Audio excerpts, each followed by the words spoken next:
Welcome back to the Music Industry Podcast with Alex and Maddie.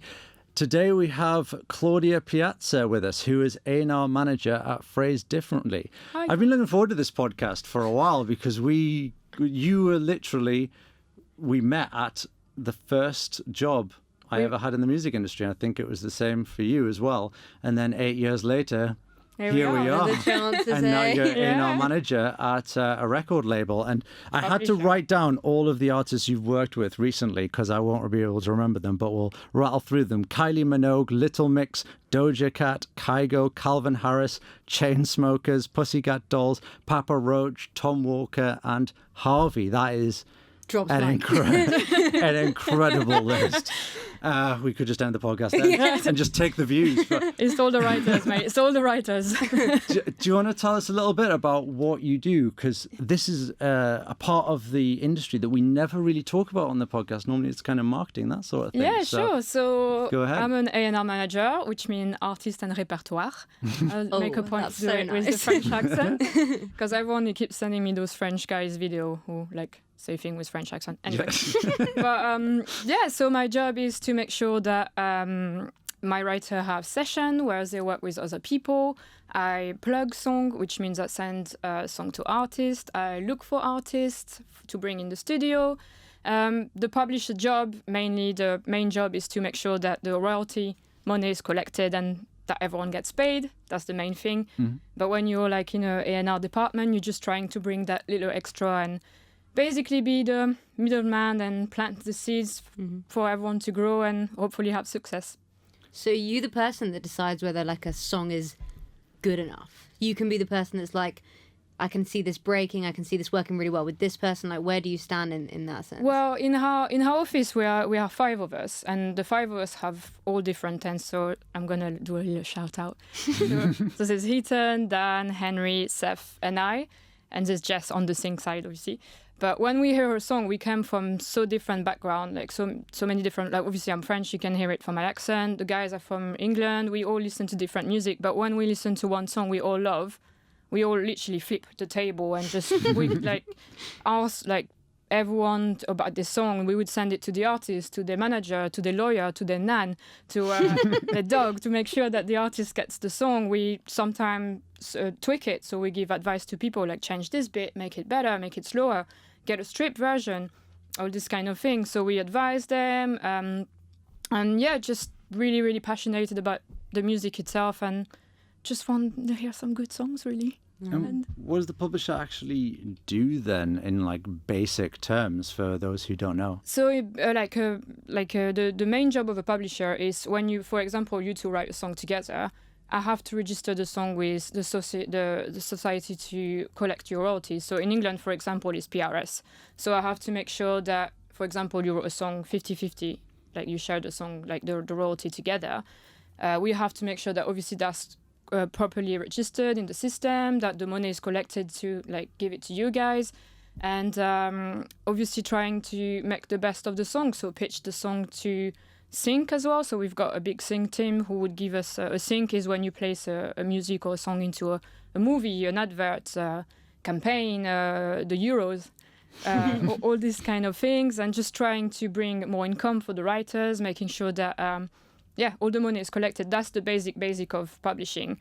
And then you have different kind of publisher. Obviously, you can have a big check from a big company and they do like their job really well and collect all your money and fine. And then you have more creative people who would go the extra miles just trying to pitch your song.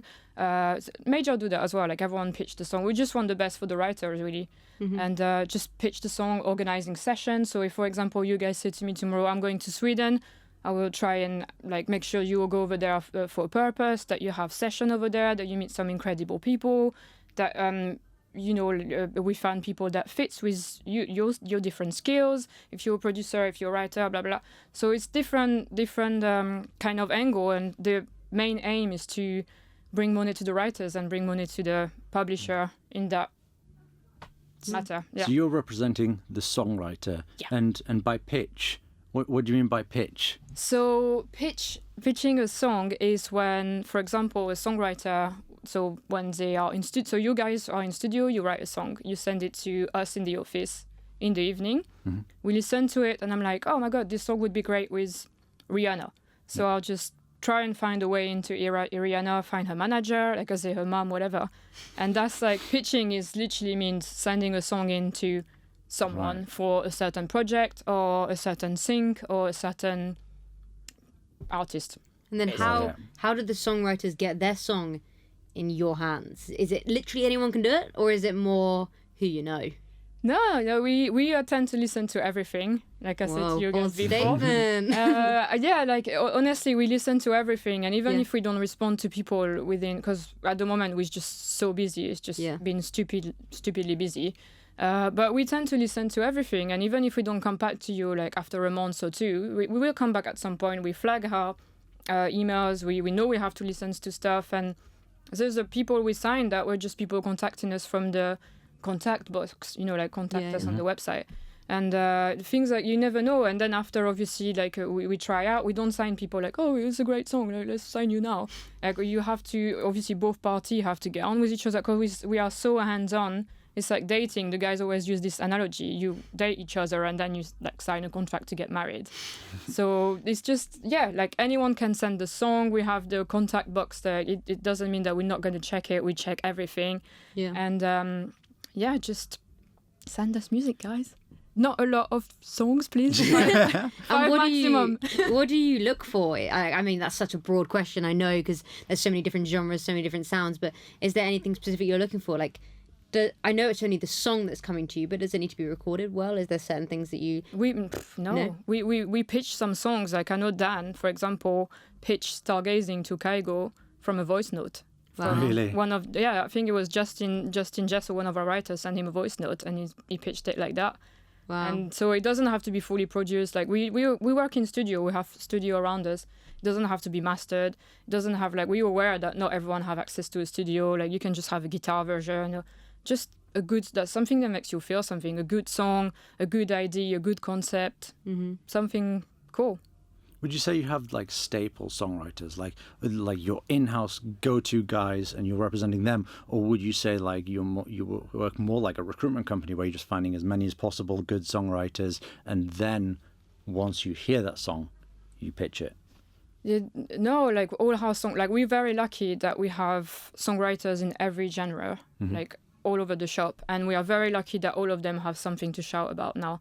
So we don't focus on one person and like, okay, we're going to do Sky Adams this month. Like, no, it's just we work on everyone. Not like usually in an AR team, you would have like your contact point person, like certain writer work with certain people. But because we're a small team and a small roster, we only have 28 people at the moment. We can afford to work on everyone and just trying to develop everyone and always finding different avenue for different people. So how do you decide who to put with the right people and make it work? Because we were saying before the podcast, sometimes you put people together and there wasn't really a chemistry there. How do you know, and how many times does it not work? Well, you have to try. That's one thing. You have to be going into a session knowing that maybe it would be the greatest session in your life. Maybe it would be the shittiest session in your life. Also, you're working with human beings, so maybe one day one person's going to be inspired. Maybe another day they're going to write something that's not inspiring. So it was like, obviously you have to always give it another go and, make sure you pay attention to people what say to you as well. And also, like, the very important thing is be aware of your own skills. So if, for example, in a session, you would have people who are more into melodies, so they would do like amazing melodies. Then you would have the lyric person. So the lyric person, like with the concept and obviously the lyrics. Obviously, the producer, different type of producing, different way to work. So the best way to put people together in a room is to listen and ask questions. Like, what do you think? When we have writers, usually we ask them, what do you think is your best skills? Are you a melody guy? Are you a concept person? What do you think you're better at? What do you think someone else could bring on the table in a room with you? What do you want? What you don't want? So it's just like we have this little process where we ask people questions. And important thing as well is for songwriters is when you hear a song on Spotify that you love, try and see the writers on the, you know, like when you have the credits, and that gives you like an idea of writings, like how people write, like style. So for example, you can go on this song and then you realize that, oh shit, I like this song too, and it's the same person writing it. Oh, like, so like usually we try to do that, like ask this question to our writer, like what song do you love, what songwriter inspire you. So it's very important to be aware of who writes what and what skills you have, basically. Do you find that an artist will continue with a specific team and like they find who they work with and work with them long term, or do you recommend an artist like switches it up quite frequently? It depends who. It depends who. Most artists, especially now with obviously the pandemic, that changed a bit the game, but most artists would have the crew, the go-to people, because if you write a good song with one person, two person, you are going to go back with those people to write amazing songs because you know it works. We have people that works together and you know you're going to get a good song. But then also sometimes, you know, you can't just stick around the same circle and like otherwise all the ideas just going to be the same and the song's going to sound the same. So sometimes you do have people who open up a bit and just add another writer, have another producer. It's hard at the moment, but it happens. It happens. Yeah. And does the songwriter get the final say? It's their song at the end of the day, but then it ends up getting distributed through so many different people, and like the royalties kind of get shared around as well. So how does it work with that? Do they get the final say on everything, or is it a little bit split? No, they do because so if, for example, I send a song to you two write a song and I send it to Rihanna and I say to you guys, Rihanna wants 70% of the royalty. Obviously it's Rihanna, so you would say yes, but say like someone else, ultimately you need the writer's approval. They're the one who wrote the songs, they're the one who decide if they want to give it to the artist or not. And there is some situation where we had big artists with our songs, and at the end we didn't like the version, or the producer didn't like the version, the writer didn't like the version, so the artists don't get the song. So ultimately they have the last say. So they decide whether it can get released or not at the end of the day. Yeah. Wow. I didn't actually know that. Yeah. You said literally as it's Rihanna, you will accept it. Have you found that like there's bidding wars for songs, or like do you go for a cheaper deal because it's a bigger artist and actually a smaller artist can lose out on a really good song even though they were bidding a bit higher? It depends I guess it depends how you see the song going as a songwriter. Like obviously for your career and for your like of revenue as well, because at the end of the day, like if you want to live on music, you have to bring some income at some point. So some people would be like, yeah, okay, I give the song to Rihanna, but if you think a smaller artist did a better job on it, or you believe this song should be made that way, they can say like ultimately, like I said, they have the last word basically on the song, which is great. I mean, they wrote it. Yeah. But there is bidding war on songs, yeah. That was the question you asked. So there is situations where you have two different artists loving a song, and then you tell an artist, no, blah blah's got this song, and then you're like, oh no, Blibli's got this song, and they're like, oh, this guy's got this song, so let me give you that much money to hold it for us. And then so there is bidding war. And that exists when people fight for songs. When you have a great song, artists will fight to have it, for sure. Yeah. And then who gets it? Is it the songwriter's choice, or is it the biggest paycheck? Songwriter's choice. Everyone comes together. Some writer have manager as well. The publisher, we all discuss together, like what's the best version, what's the best thing for the song. Like you get promises from labels. Like basically it's just a common decision. Like ultimately the songwriter have to say yes or no. But it's just a brainstorming at the end of the day. We'll ever end up with a collab on both, like two artists taking it? Yeah, that happened. That's like we do the little internal competition at Phrased. So if we receive a good song, I would start pitching it like crazy. And then Heaton will be pitching it like crazy. And Dan will be pitching it, and like we all pitching it like crazy. And then I end up having a cut, and they have a cut, and a bite. Let's say we had like not a cut, a bite. And so we end up with 3 artists. For example, DJ do that often. 3 DJs interested in the song. So we're like, okay, what can we do now? Okay, they all want the song. Should we ask them? They wanted to do it together. And then you end up with like 3 DJs, 2 DJs on the song. And it's great for everyone. I mean, like DJs bounce off each other's. Like you can see it now, like a lot of rappers, a lot of DJs do collabs together. Because at the moment it's the streaming games. And you end up with great songs. And so there is situation like this where we do pitch mistake. It's like we pitched it around and then we tried to bring people together. Yeah. You mentioned the whole like streaming game. As an A&R, you're probably music first. But are there anything that you suggest to the songwriters that you're working with to basically make a song a bit more commercial and to make a song more streamable? Or are you always like, this track is great, let's not play the games and sort of try and trick an algorithm? So you receive briefs and you receive things of, like from labels, from manager, my artist is looking for this, my artist is looking for this. So we send that around to the writer. So blah blah is looking for this kind of song, but we hate, like personally, we hate brief because it just, first of all... so you get it the other way around as well? Yeah. Okay. They send us brief like, okay, we're looking for this type of song for whatever artist and send it to us. But we don't often send it to our writers because it just limits you in the studio. Like we don't... Yeah. I mean, if one day you don't feel like writing a pop bangers and I'm sending you the brief, I need a pop bangers, and you want to do a ballad, like that's just gonna not put you in the right space of mind to write, and it's just... But so we do receive briefs from labels. We do receive this kind of thing. We share them with our writers so they're aware of it in when they go into a session, but we don't ask people like, I need a pop banger. But was it your question? No, it was. I think that answered it. Yeah.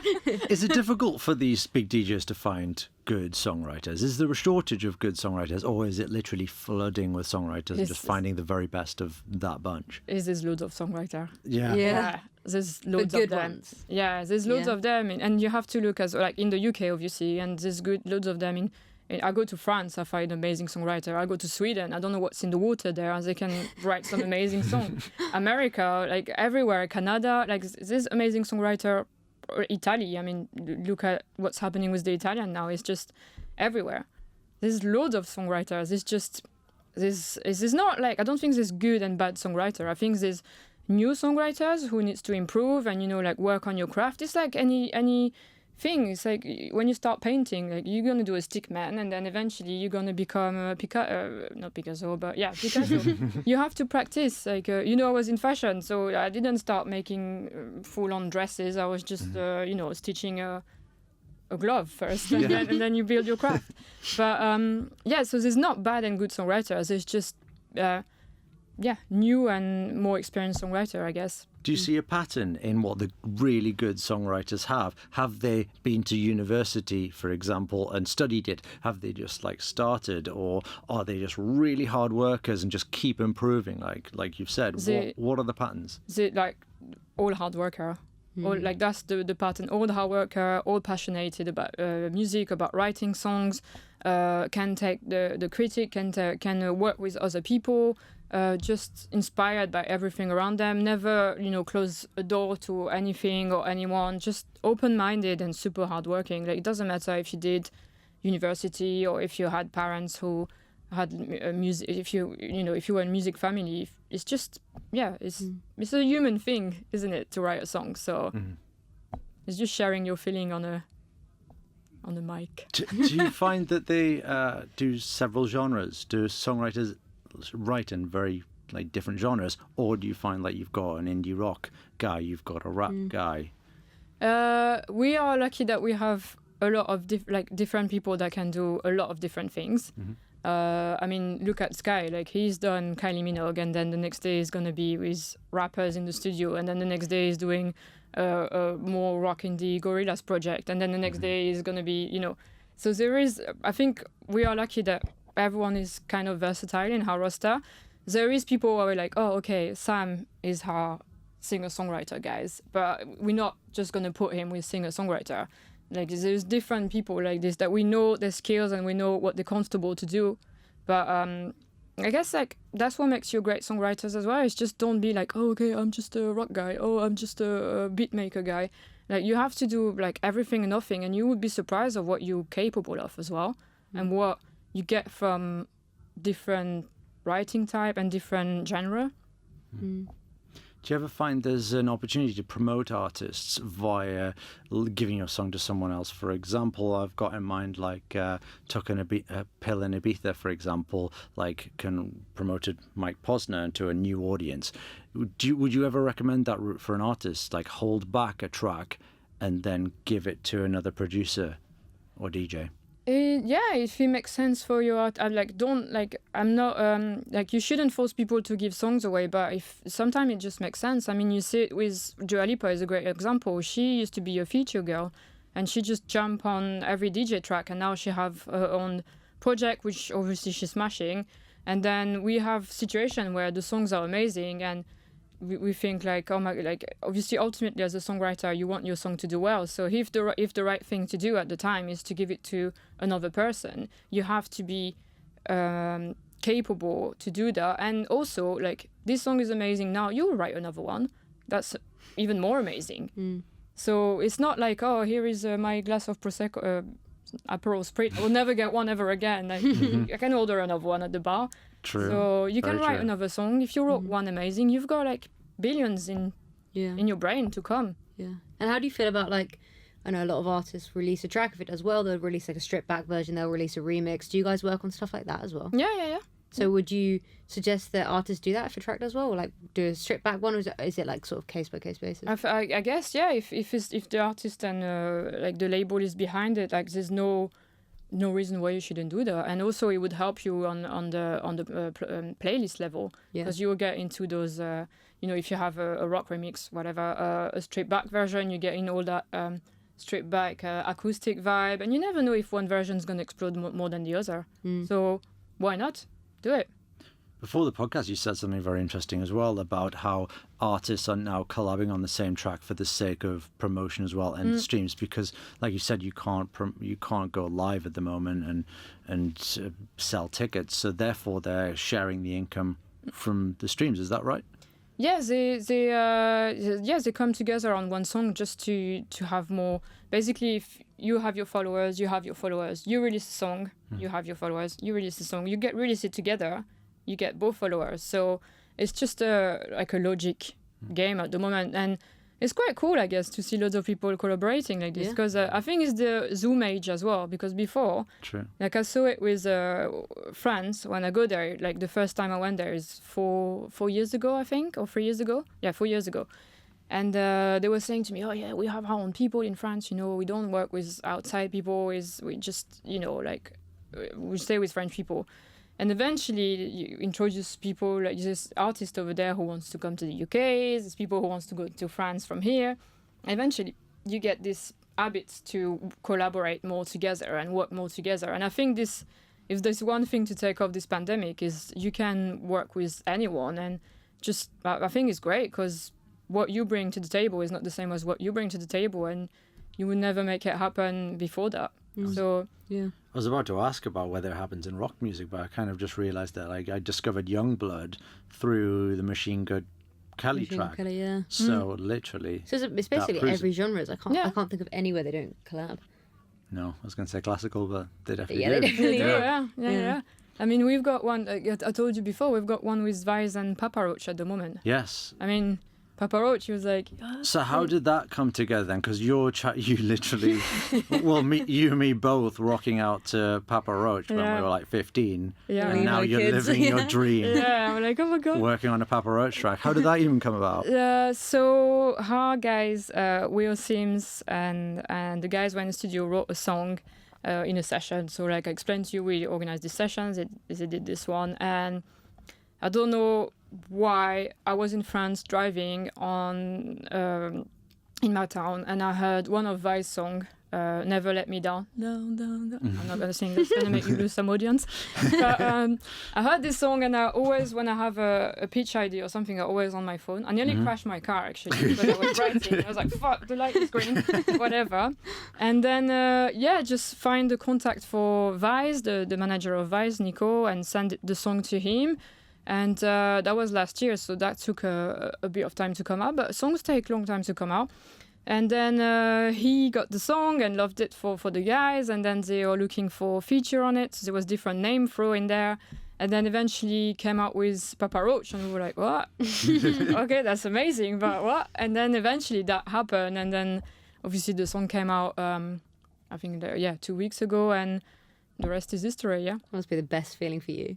yeah, I told everyone. I was like telling my parents, and my mom was like, I don't know what Papa Roach is. I know. I've seen your Instagram, and it's literally just all the vinyls on the wall that phrase cool, differently, man. and then Papa Roach is just like the one. It's cool. It's like a proud A&R moment, you know, when you play the song and like all your writers are happy as well. That's the main thing. It's like, oh yeah, cool for me. Yeah, great. Well done, Claudia. But like all the writers are happy, and you know, they're gonna have something else out there, like income-wise, and that they can shout about, and that's gonna bring them more artists and more session. That's fucking great. Like you change people's life is cool. Like I'm not God, but at least you know. But I feel like it. I feel like it at the moment. No. Yeah. So how are you measuring the success of songs now that you've released Papa Roach? For you guys, is it about streams? Is it about like press, YouTube views, income? What for you guys is a successful release? Well, obviously, like the ultimate goal is to bring money to everyone. So obviously, income is a great measurement, and also another one is when a writer just have access to more people. So you know, you just have more people coming to you and just ask you like, oh my god, I really want to work with your guy. When before they were like, no, who's that guy? Oh, fuck off. But now like that opens more for the writers, so that's quite cool as well. And yeah, at the end of the day, you want people to live on music, and you want them to, you know, stop their part-time job and just do music 24/7.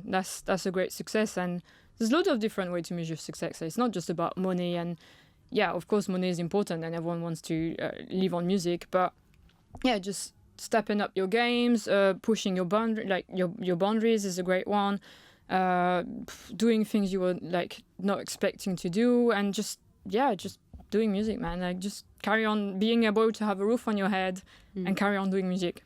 And should songwriters, when they're new, should they be focusing on the money side of things, or should they wait? Does the money come later when you're a songwriter, when you've got that reputation? How does that work? It depends. It depends of your personal life. If you can afford to learn your craft and sustain yourself in some way or another and still write music, like wait a little bit before you go for a publishing deal, because you know if you have those more songs and more great songs, you're gonna get more money ultimately. But obviously, if you can't afford to sustain yourself and do things like that, just try and, like I say, we have loads of writers who have part-time jobs, and you know, like try and make it work, and just try and find times for yourself to write. And you know, like it's really rare you're getting a publishing deal. Well, depends who you are. There's a lot of people who get publishing deals like this. Good for them. Yeah, like ultimately you just be aware that you need a roof of your, like don't kill yourself over it. Like just focus on writing amazing songs, and the money will come, basically. Do you think the reputation matters too much? So a lot of artists that watch us will say, try and collab as much as possible, because it's just reaching a new audience, like crossing those audiences across.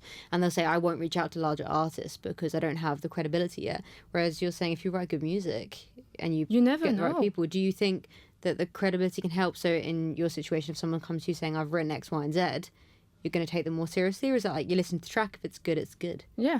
The music comes first, and like obviously like it is gonna attract the eyes, like, oh, this person wrote this and this and this, oh, that's great. But if you have like music that we don't connect with, then someone else will sign you, it's fine. But the other way around, like most of our, especially at Phrase, all our writers, apart from one, we all signed them from 0-track records, so they had nothing before. And we just did development because we couldn't afford, when Hitton started the company, we couldn't afford to like sign big artists with, so we just did development, and we carry on doing this. So we just hear one song, hear two songs, put them into session, hear some great things that comes out of it, and we signed them. But it's not about who you wrote with and blah blah blah. Like of course it helps, and I'm not gonna like we are obviously aware of this. Like there's some writer who won't write with so and so because they don't have enough track record. And I understand as well, because you know at the end of the day, if you reach a certain level, you want to go in a session and know that you're gonna work with someone who is used to it, and you're gonna get or work with an artist, so you get a cut. And I understand, like it depends how you work. There's people who are open to have newer people. There's people who just want to work with established people. It depends how you. At the end of the day, it's your time as well. So you need to decide who you want to work with as well. Are publishers the way to go when you're a songwriter, or can you actually reach out cold to artists as well, or would that just not be received well? No, you can reach to artists. I mean, what do you mean? As in, if you literally Instagram DM saying, I'm a songwriter and you're an emerging artist, can a collab happen like that? Oh, yeah. Or do you think that it literally needs to be a publisher because an artist wouldn't trust a new songwriter?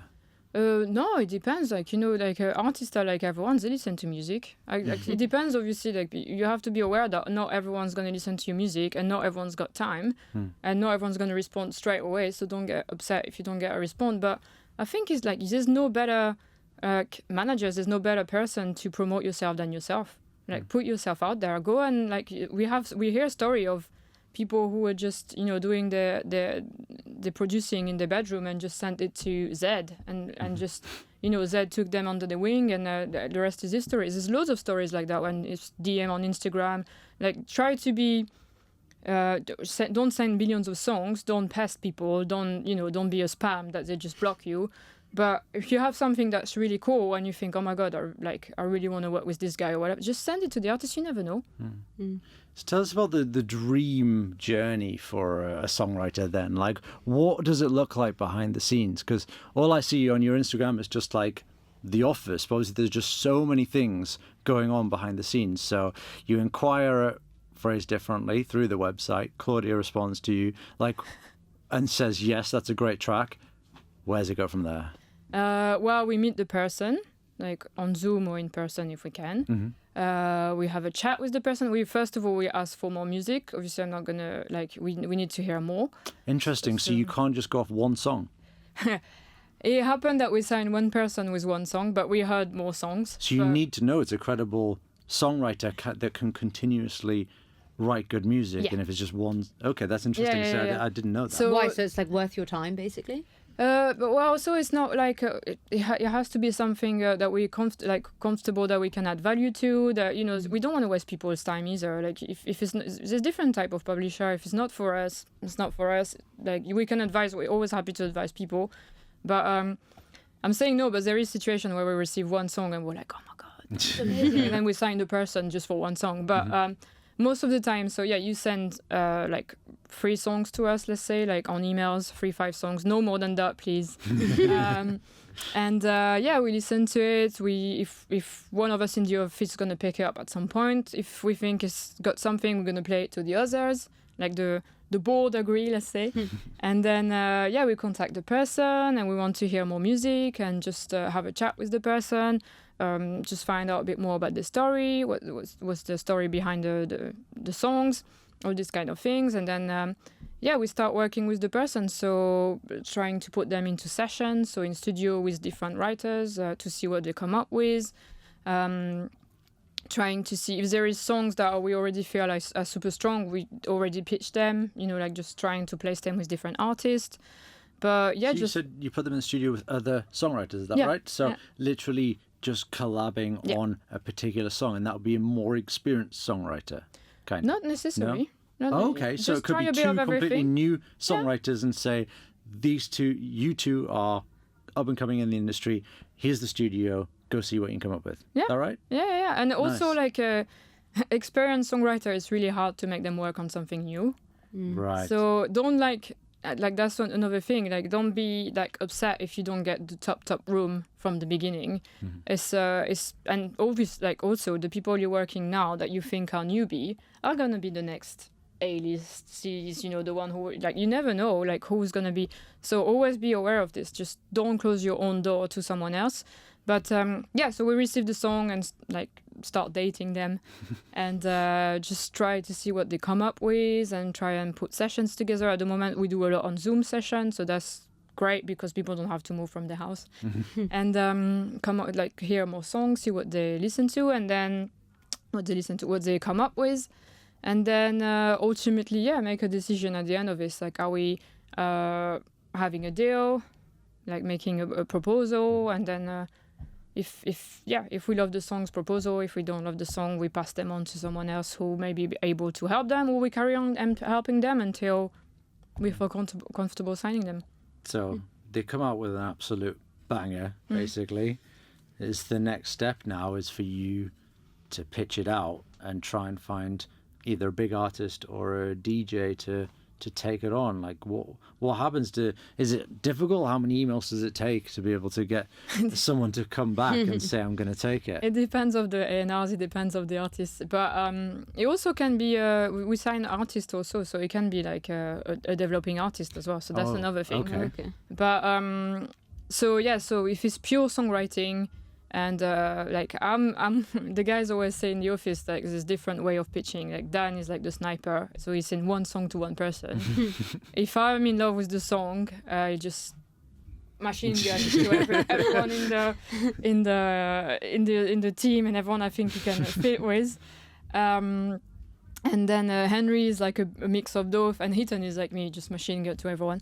And Seth is like more chilled about it, but he's like more like the kind of like the colonel, and he know where to say things, and he doesn't say it, and then he just say it when he's got a cut. So, but yeah, like I don't know what I was saying that for. Oh yeah, so they send me a great song, I pitch it, and then it depends who you're sending it to, and then obviously depends your relation. There is some manager, some A&R, I can bug them on WhatsApp and be like, hey, did you listen to the song? Send you an email. You didn't respond to me. Like, obviously, you have to like meet those people, and it's like a friendly relationship, because, you can't just be like that to, I don't know, whatever. You have to know who you're sending to and how you're sending it to. But yeah, like usually you get, if you don't get a response, it's usually a no.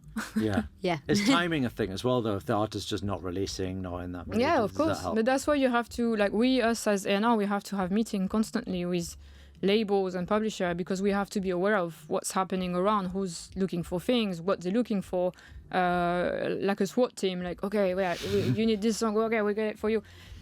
So of course we have to talk to everyone in the industry. We have to talk to the manager, the publisher, like I said, even sometimes the lawyers. We collab with a lot of other publishers as well. Like, so it's just about listening in general, to be fair. Like, it's a very listening job. Yeah. And then the next step for you, say someone takes it, what's the next stage from there? It's taken off your hands, or are you still having to keep an eye on it, making sure that everything's in the writer's control? Yes. So some writers, it's easy because they have manager. So we're like, hey, manager, do your job. But we are on, obviously we are on the emails, and we need to be like, obviously so when a song gets placed, you have to discuss splits, which is royalty splits. So if the artist takes something, if not, if someone is singing on it, there is a vocal fee. So, for example, if you're singing on track, you will get a vocal fee. There's different things you need to sort out, basically. And then, so if some of our writers, like that's why everyone kind of think we manager. If people don't have manager, we do it for them. We negotiate fees, we negotiate publishing, and then it's like a little email thread of everyone arguing about everything. I'm joking. Sometimes it goes really, really smoothly, but basically, we just want everyone to be happy. And like once you've got the final decision, the artists cut, like in between, they obviously start the process of making a version of it and blah, blah, blah. And then ultimately, the aim is to release it. Yeah. You talked about timings. Are you guys ever doing like okay, this is perfect for summer, or this could be like a Christmas hit? Are you guys working on that as well? Yeah, of course, because especially when it's for sync, because it's really weird, but they start working. We have an amazing sync team. Like the guys are great, and they always feed us sync brief all the time. And they let us know, for example, in August or September, we're looking for Christmas song, which is like, it's right in the middle of the summer. As a songwriter, I'd be like, why do I want to write a Christmas song? But and those briefs are sent straight to the songwriters in if they want to we write usually share like it with them, or hey guys, everyone's looking for a Christmas song right now. Like if you're up for it, go for it. So it's like movies, adverts. Yeah, movie adverts, anything that's on online, advert as well. Yeah, all this kind of thing. And then, obviously, like we have some artists as well. So sometimes, like, we feel like, oh, this could be a great, like, ultimately it's their decision. But that it's funny because you can actually tell what season it is by the song you receive. And you can tell, like, during the pandemic, like we all receive like very sad song, and like it's like and now like when everyone started getting vaccinated, we're getting more like uplifting song and, you know, like things like that. So it's funny, and you can tell as well how a person feel. Yeah. So often if I receive like heartbreaking song for a certain writer, I'm like, oh, yo, how you You're doing? basically Really? their therapist, aren't you? Yeah. Yeah, like we're on the phone with them all the time. Yeah. All the time. Like I bet that But- means that the songs sort of mean a bit more to you, though, because you know them personally, that you Yeah. understand the emotion a little bit more. Yeah, like my friend Hannah, like one of our writers, Hannah Wilson, we're really friends. And obviously you go out as girls, you discuss your, you know, relationship and stuff. And then I hear the song she writes and I'm like, bro, you all right? Yeah, yeah. What happened last night? And so it's funny because some of her song gets placed as well. And like the Pussycat Doll one is a great example. It was like she was, there's stories about her, basically her man being a yes man, and she wanted him to be a bit, and then he gets like sung by the Pussycat Doll, and it's just like, this is great, you know, like, it's funny, but you can you can tell like a person's life by what they write most of the time. Nice. Yeah. Well, I think that's a to end good it. place to end it. Yes. So thank you very much for coming on. That's been incredibly interesting. Thank you for Where having can me. people, firstly, where can songwriters and artists submit to Phrase Differently? Go on our website in the contact box. On the Yes. website, on the content. Is there any advice for people who's submitting on what they should have in that submission? What mistakes are they making in Yeah, that submission? keep it short. So small biog. Don't put too much stuff on it because like no one's gonna read it. I mean, people will read it, but No one cares. Yeah, it's not no one. It's not we don't care. It's just you know, like you have to be aware as well, like at what time you send it. And well, yeah. Don't put too much. Put a short biog. 3-4 songs at the beginning is great, and please like don't expect us or anyone to respond within 24 hours. We might respond in 2 months, in 3 months, but we'll check out. And if we say it's not for us, don't be upset, please. And carry on singing song and don't give up. It's a great job to be in. Nice. And where can people find you? Is it Instagram? Best place to go follow you? No. Yeah. No. I mean, your memes have now your become... meme stories are great. Because everyone in the music industry, all of their stuff is all like music industry stuff. And then for you, I wake up in the morning and I put Instagram on and just look through all the memes that you've uploaded. I don't even know where you get them from for all those Mate, I memes. think it's just been like a lot of going around Facebook and Instagram and some dark pages like, to go through all this. Yeah, but like there's a lot of people actually telling me about this. And at the beginning, I just started doing this for myself because it was a shit time. And I was like, okay, I'm going to like put some stuff on my Instagram and I can rewatch it during the day when I feel shit. And then people start liking it and I was like, you know what? It's kind of shit at the moment. It's like the end of the world. So I'm going to put memes everywhere and then like everyone's going to be happy. Like that's Yeah, how they my do brain make me works. very It's happy. just too. become part of my morning routine Yeah. now. Great, So I shall do carry on. appreciate it. So if Well- you like memes, and if you want to get in touch with Claudia and get some feedback on your track, because she did tell me at the start of this podcast she's going to go back to every single one and give them feedback on that. So I'm going to hold her to that. So thanks very much for watching, and do subscribe if you're not already, and we'll see you in the next episode. Bye.